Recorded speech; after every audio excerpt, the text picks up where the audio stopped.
So, guys, I want to do a response video to something Off the Mic's Rope said. He was talking about how the downfall of AEW needs to be studied. And I really just want to give my own interpretation of that. And before I start, I want to say Off the Mic's Sports Network, I like him a lot because unlike OTR Central, he's very consistent. And I know, Jeff from OTR Central is planning on retiring, really. So obviously, we get older, we have, different we have different priorities, and do not want to see the day that I retire from professional wrestling reviews. But with him, I appreciate his consistency, and I also appreciate he talks with conviction, really. And I'm jealous of him because the motherfucker lives in Los Angeles. Randy's Donuts. He's jealous, and he also lives by the San Bernardino Valley. So I wish I was going there, and I was doing porn, really. So I'm jealous of what that man has. He can go to the San Bernardino Valley, do porn, and also too, there's Randy's Donuts. So I'm jealous of the motherfucker, and those are the two reasons why I'm jealous of him. But comedy aside, the downfall of AEW does start at Wembley Stadium, and if you want to go a little bit further, it started at All Out. And it did start with CM Punk, his public outbursts, and then just how people backstage responded to it. And I also really think that with Wembley Stadium, that I think psychologically this has to be studied as the psychology of Tony Khan. And I really, really think that when I see Tony Khan, he's a very, very insecure person. Like, maybe he lived in his dad's shadow. Maybe he's socially awkward. Maybe he has autism. There's something there, really. And I think what happened was that in psychology, there's something called trust versus mistrust. And I think maybe with him, what happened backstage was a traumatic moment because CM Punk left the company. He went from somebody that was highly praised to now somebody that was heavily criticized. And I think that what happens with some people is that they're very, very sensitive. It's almost like, you see a person and they work hard in life and they're very accomplished. Sometimes when they're bullied a lot and there's high expectations, sometimes they do more because that's how they respond to expectations or people putting them down. A great example is Gomer Pyle in Full Metal Jacket.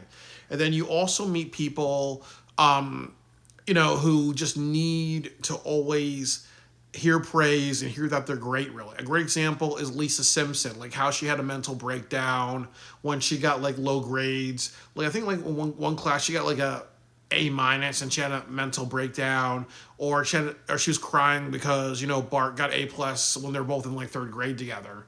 So another example is that I believe in the cartoon Hey Arnold, Helga's older sister has a mental breakdown because she got low grades. So there are some people who, once they hear criticism, it's almost like, they get their Achilles tendon destroyed. And I think that that's kind of what happened with Tony Khan. I think that it really, really hurt him very deeply that, he was working hard and he was doing all these really great things and these great accomplishments. And I really think that what happened was that Wembley Stadium ultimately was them trying to go bigger and better, really. And I think after that, that's what the thing is missing. They don't really have a sense of improvement. They don't have a sense of being competitive. And I think it's because Tony Khan got his feelings hurt.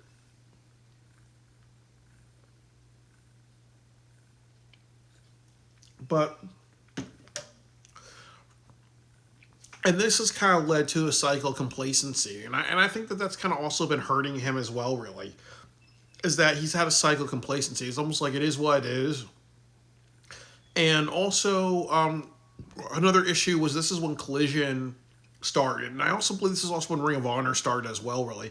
And those two things have been hurting the company because obviously you have one show, you focus a lot on the quality. And then also, too, because he got hurt by CM Punk, he may be like, what, I want to do things my way. I'm the director. I'm going to be Mr. Stanley Kubrick, and everything has to go my vision, really. And I think that's also hurt a lot of AEW, because I actually talked to Ricky Starks, and Ricky Starks did say that I was right to say that I feel Tony Khan has a personality where he wants to do everything. And when you do that, jack of all trades, you're a master of none. Or as OTR Central said, that, Tony Khan is driving himself crazy, really. Or, I am a filmmaker and I work 64 to 80 hour weeks. I live with a brother with mental health issues who doesn't let me sleep, really. I'm trying to read all my Elmore Leonard books. Like, I've actually not read a book, in in like 5 or 6 years, really. I've had PTSD from the bullying I got from the 48-hour film project. Um, I have a drone, but I haven't touched this in a long time. I have my stabilizer, and I haven't touched this in years. So, you know, it's that same thing. It's a cacophony or an amalgamation of a lot of Tony Khan problems. It's he may have lost his ability to want to go bigger and better, really. And I also think that he probably felt very, very betrayed that CM Punk did this because, he's really close to all the wrestlers. I think they said that something happened where, like, after the first episode of Dynamite, he had a big dinner, and then what happened was there were people that were not respecting it.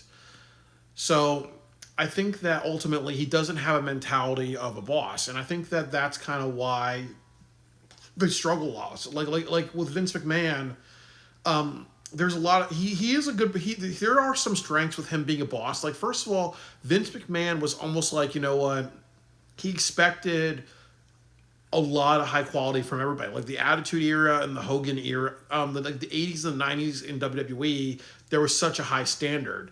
Number two about Vince McMahon is that he knew how to work with people. Like, he had Jim Cornette giving him how he felt. He had Paul Heyman giving him how he felt. He hired those people because he knew that they had great minds, really. He had people produce matches because he knew that he couldn't do everything. So he knew how to expand his power, really. And then also, too, he's been fucked over and betrayed. I think that, if I remember correctly, that, he wanted some certain wrestlers to wrestle for him, and I forgot his name. Harley Race, like Harley Race, almost killed him because Vince McMahon got mad that, like Harley Race would not join his company. Then he got assaulted by Vince, and he was like, I could snap his neck, really. And then also, too, he grew up with a lot of child abuse, and he grew up with parents that were like, you're not great until you do this, life-changing accomplishment, really. So he's had his feelings hurt a lot in his life. Like Vince McMahon is two things. He's a sociopath and he's a trauma victim. He's exactly like Tony Soprano in the sense that he was born into sexual abuse and high expectations, really, and unapologetic behavior. So technically that formed Vince's psychology. But he's managed to persevere in business because that's the only thing that matters. There's approval things. But with Tony Khan, I think that he doesn't have a sense of getting himself up or picking himself upwards. And I also feel the other issue is that, he's very, very wealthy. And I think the thing is that his parents will throw money at a problem. And I actually think, if I'm correct, if they don't make money with AEW, they can always say something like, hey, we'll write it off as a business loss. Like, there is no sense with Tony Khan, in my way, of being punished by failure. He is not punished by failure unless they start canceling, Collision and then Dynamite and whatever, really. Until those things happen, he's not going to care, really. And I also kind of fear that All Out is actually one of the biggest shows that they have because they're going up against WWE. And this ultimately is like, do you care about making the best show ever? Or are you going to say, hey, it's in 3 weeks from now, we're just going to fuck around, really? And if WWE beats us, we're not going to care. And if they keep counterbooking, they're like, oh, we're not going to care. We're not going to care, really. It's so easy for a lot of people to be down on their luck, really, and they ultimately come buried in that. They're ultimately in the grave, and they're going to let all that dirt get on top of them, really. And I've been in situations like that as well, really. But I think that Wembley Stadium really changed his psychology a lot, and ultimately it's his own fault, really. Because, you look at it afterwards, you have Collision, you have ROH, and then they also have way too many special shows, really. So he kind of overbooked himself. And I also feel that it got into a pattern of saying, hey, instead of great matches, instead of great stories and compelling stuff, we're just going to continuously just throw away a lot of great pay-per-view matches. Because really one thing that hurt them was that, they had Ricochet versus Will Ospreay on television instead of instead of like an All Out, really, or no, instead of like a major pay-per-view or a Wembley Stadium. So that also hurt them. I also think another thing that hurt them was Battle of the Belts, like how many Night of Champion type of shows that they had, really. I think they had like 13 or 14.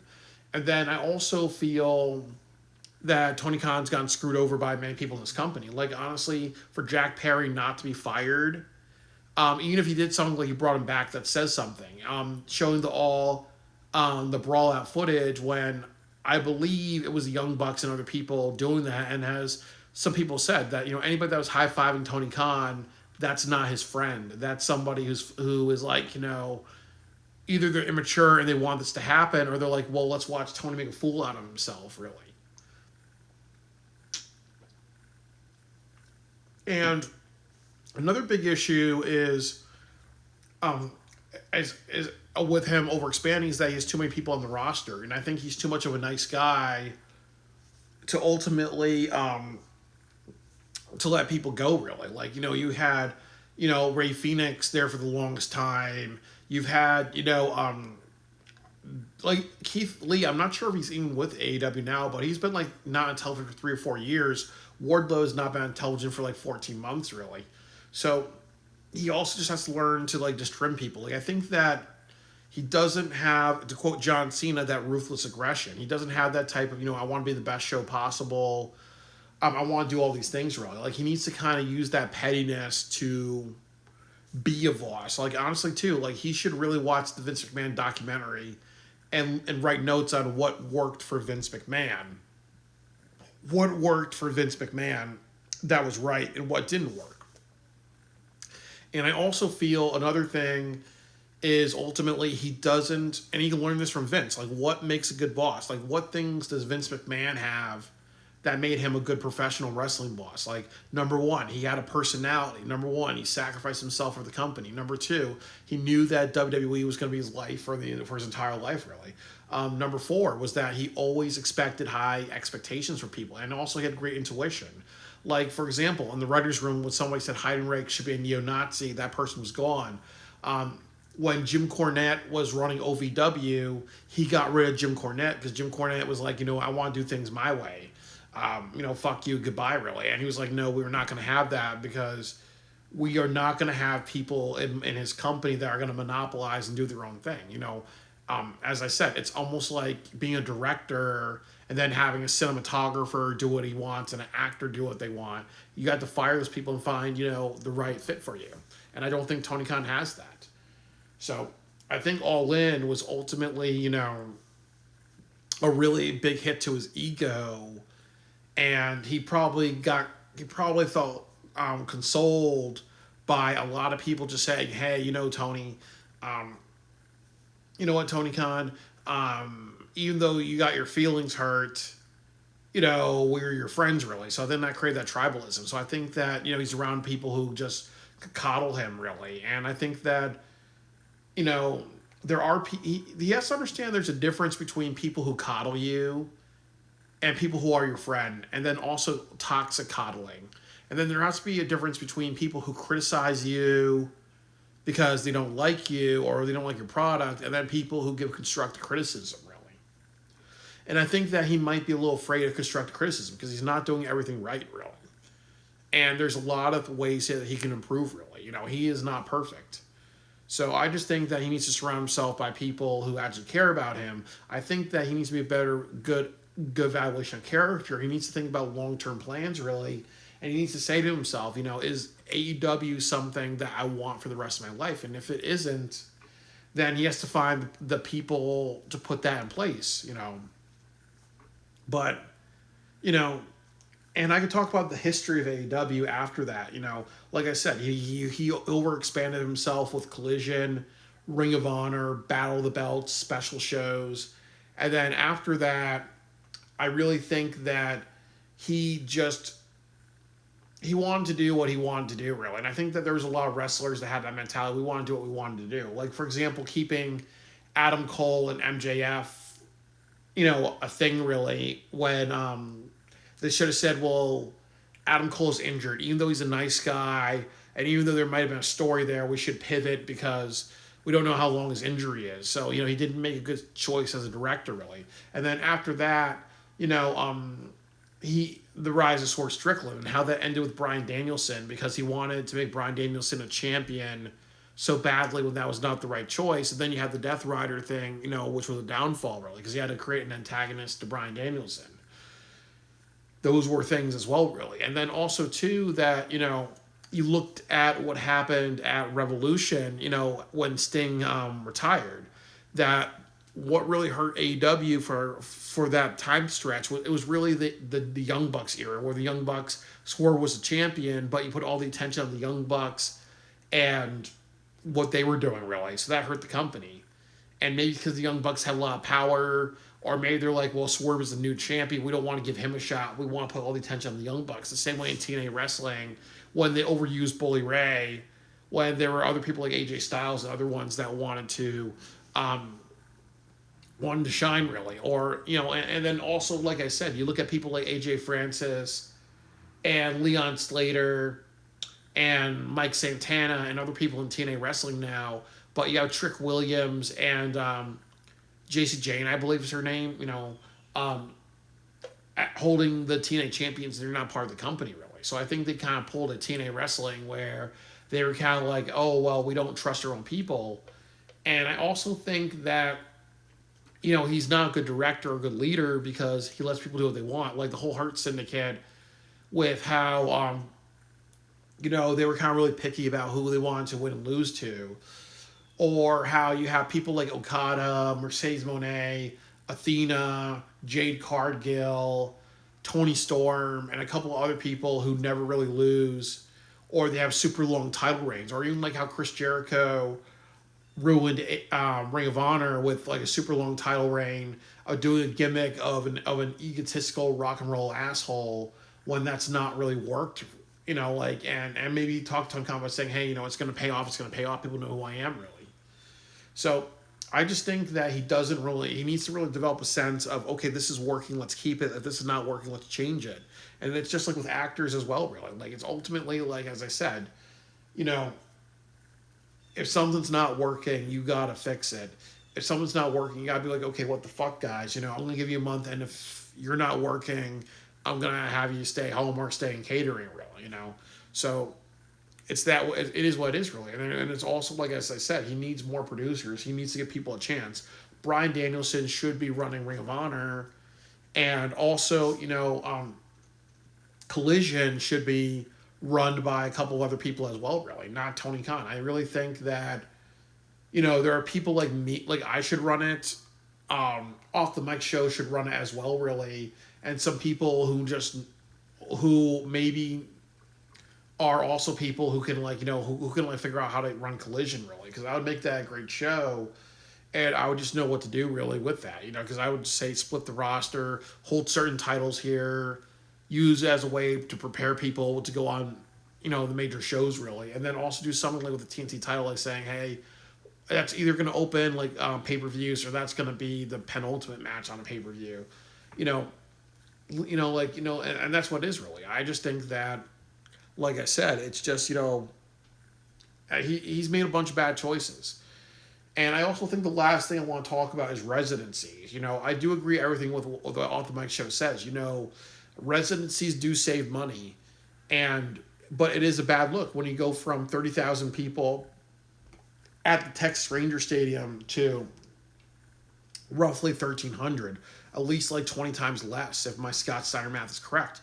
Or you had around 19,000 people in London, and now you're at a show with 900 people. And if my Scott Steiner math is correct, that's roughly like 21 times less, really, So it says something. I do agree with that. I just think that,